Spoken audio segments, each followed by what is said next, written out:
ओम गुरु ब्रह्मा गुरु विष्णु गुरुदेव महेश्वर गुरुरेव परम ब्रह्मं तस्मै श्री गुरुवे नमः। तस्मै श्री गुरुवे नमः। तस्मै श्री गुरुवे नमः। ओम नमो भगवते वासुदेवाय नमः। ओम श्री गणेशाय नमः। ओम श्रीमद्भागवत महापुराण नवम स्कंद प्रथम अध्याय। गोविंद गोविंद गोविंद पदुगाळुछि मकरंद से मकरंद पान करी हेळे तरिले ब्रजनारी से ब्रजनारी कपयोरे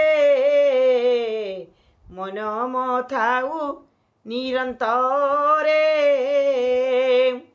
मन निरंतरे थाउ हा कृष्ण बोली जीव जाऊ हा कृष्ण बोली जाऊ जीव मते उद्धार वासुदेव।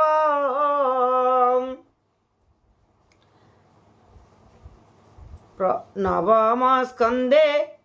ईश कथा सूर्य चंद्रवन सव्यवस्था ताहार प्रथम अध्याये वैवस्वतम नुवंशरे प्रद्युम्न नारी रूप होई चंद्रवंश को उपजाई आनंदे अभिमन्यु सुत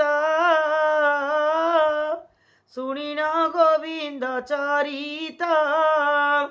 व्यास कुमार मुख चाही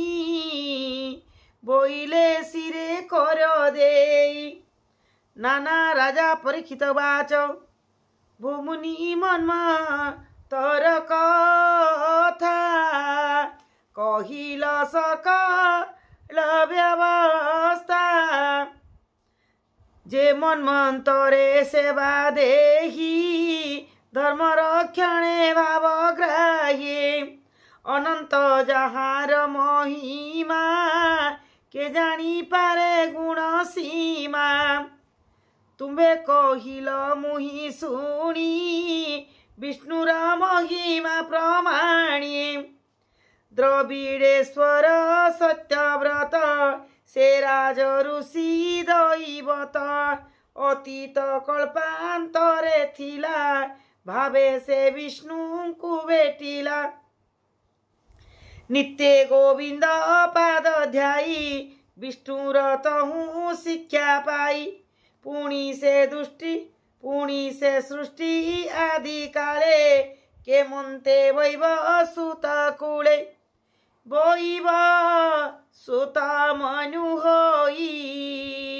जन्मल विला देह बही पुणिता हार बिर्जे जातो केते बा होइले कसुता ईश्वाकु आदि जेते सूते राजा हो इले ए जगते एणु आदित्य कूले जेते कहिबा वंशानुचरिते जहार वंशे जेबा होई ए भूमि तले देह बही जेबा चरित कले जेते भोमुनि कहमग्रते मोते ए संकट उद्धार मु तुम चरणे किंकर भूत भविष्य वर्तमाने संपूर्ण वंशानुकीर्तने जेबा जगते कला जहा कहिबा मते जेबे दया सुतवाच एमन्ते ऋषि गण मध्ये उत्तरा सुत अनुवादे सुनी आनंदे कृत्य कृत्य कहन्ते व्यासंकर सुत। श्री शुकवाच शुण परीक्षा नरनाथ आदित्य वंशानुचरित हरि महिमा अप्रमित केओबा कथने समर्थ संक्षेपे कहिबहि तते मु जोग बळे जाने जेते ए भूमि मध्ये देह बहिए सते बरसे केबा कहिए रविर वंशे नृप जेते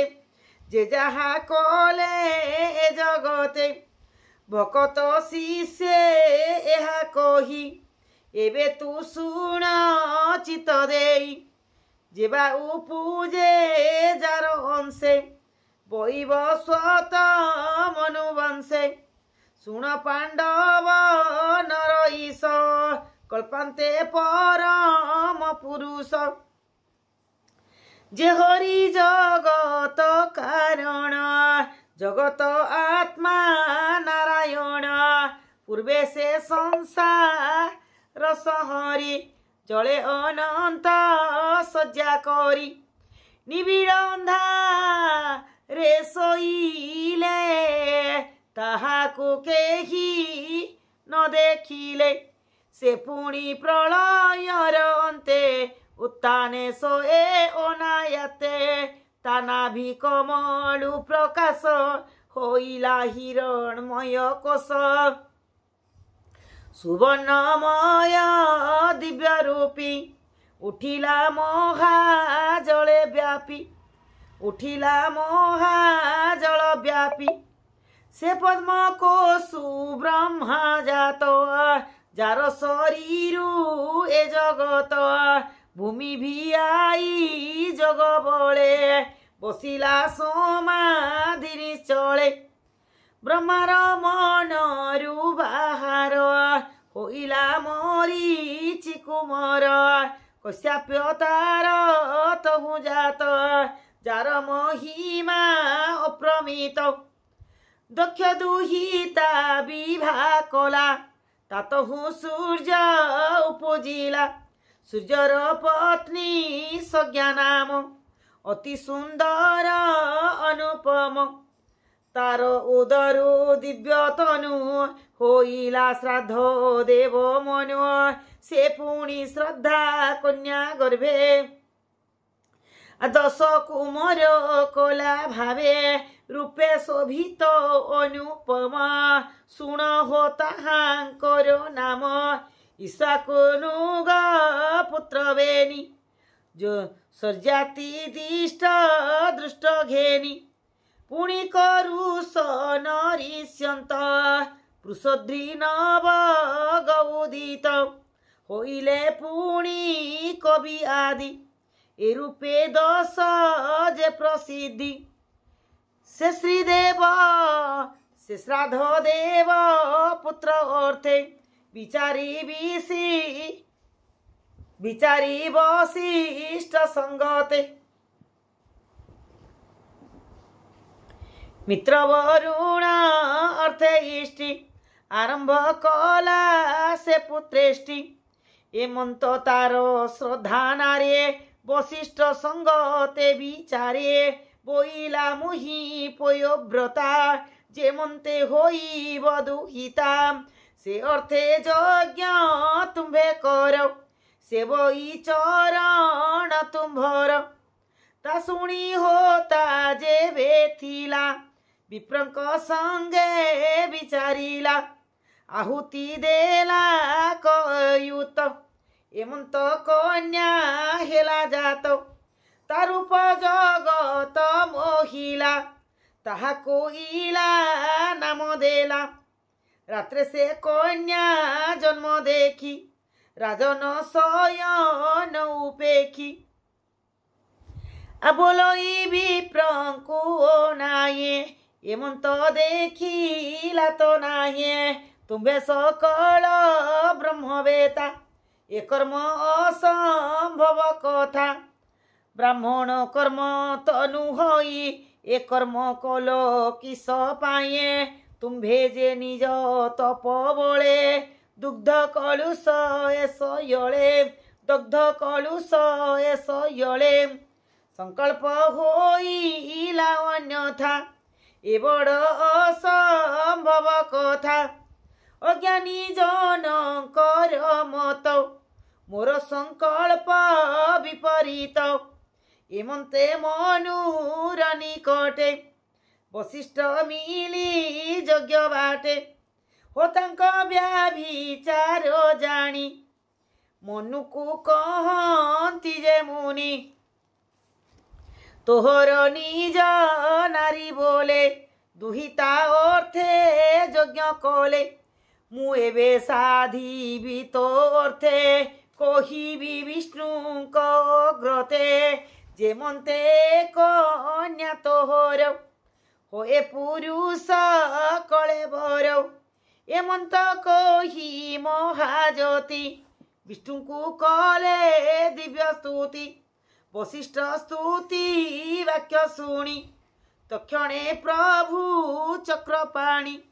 इला कन्या को विष्णु चाही बोइले पुत्र हुआ तुही तक्षणे पुरुष होइला सदीम्न नाम तार हेला निज भुवने गले हरि एबे हो शुण दंडधारी वेद वचन रस भाव के ताहा अन्यथा करिब शुण राजन शुद्ध मने से मनु पुत्र एक दिने मृगया अर्थे घोर बने पशिला हर शीत मने धनु को दृढ़े करी धरी करे बसिला अश्वर उपरे सेवक ताहार संगते धाइला अश्व पृष्ठ गते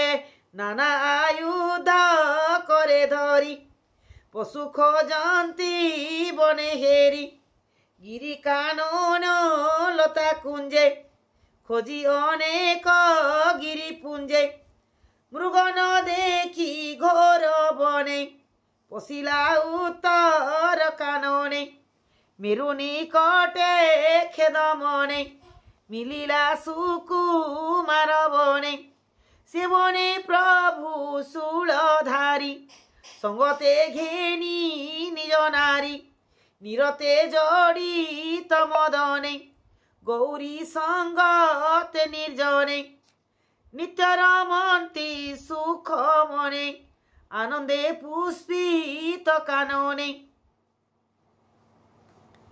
से बने बसी मनु बला अनेक पशु बध कला मृग को मारी अवहेले ग्राम को आसीबार बेले अश्व सहिते सर्वजने पशिले सुकुमार बने सर्वे होइले स्त्री गण अश्व सहित कुघटन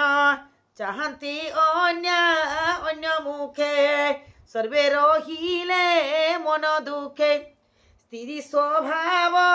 कले भ्रांति सलज्जे चली न पारंती सुख बदनु वाक्य शुणी बोले पांडव चूड़ामणि राजा परीक्षित वाच भो मुनि असंभव वाणीये हृदय कंपिला तो शुणिए नारी होइले किस अर्थे एक कथा कह मो ग्रते सद्युम्न मनुर नंदन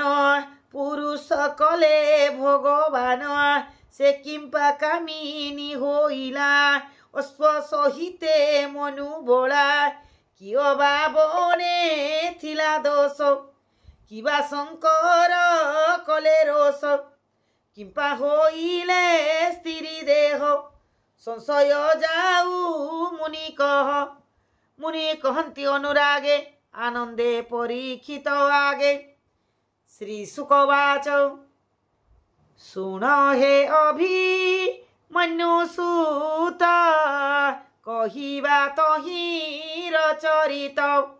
शपथ ऋषि एक दिने गोले शंकर दर्शने दिशंति रवि तेज प्राये से बने चलती निर्भये दूरु ताहांक रूप देखी अंबिका शयन उपेक्षे शंकर संग छाड़ी बेगे वस्त्र पिंधिले वृक्ष लागे लाजे लुचाई कले बर भये कंपंती थरहर शंकर रहे ओध मुखे चाहि न पारी मन दुखे एमंत मुनि गण चाहि पादे को न पारंती जाई ताहांक गति देखी छने तक्षणे गले अन्य बने पथ चलती महाश्रमे मिलिले नारायणाश्रमे से कथा जानी सुलपाणी अंबिका मुख चाहि भणी पुरुष होई जेबे थे प्रवेश होइब वनस्ते तक्षणे हेउ स्त्री रूप एमंते रुद्र देले साप से दिन महादेवर से सेवने पुरुष न पसे एबे हो शुण नरनाथ तनु तनये विपरीत अस्पशैते घोर बने सर्वे भ्रमंती दुख मने सेवनु गला अन्य बने सोमनंदन तपस्थाने भ्रमंती एकु आगे भ्रमंती एकु आरे धरी स्वभावे सर्वे मनोहारी ताहांक मध्य इला देखिए से बुध तपस्या उपेक्षिए मन कल्पिला काम भोले तक्षणे धरी ताकू कोले बोले रमिला चंद्र सूत तक्षणे खेला पुत्र जात ताहाकू देखी गुण धाम देले जे पुरुरवा नाम एबे हो शुण कुरुवीर सेवने मनुर कुमार कूल आचार्य सुमरिले तक्षणे वशिष्ठ मिलिले ताहार स्त्री रूप चाहि से ब्रह्म ऋषि दया बहे जेमंते पुरुष होइब तक्षणे से भी सदाशिव अनेक कले दिव्य स्तुति शुणी संतोष पशुपति आपणा वाक्य सत्य अर्थे वशिष्ठ चाहि दया चिते बोलंती अंबिकार मण वशिष्ठ मोर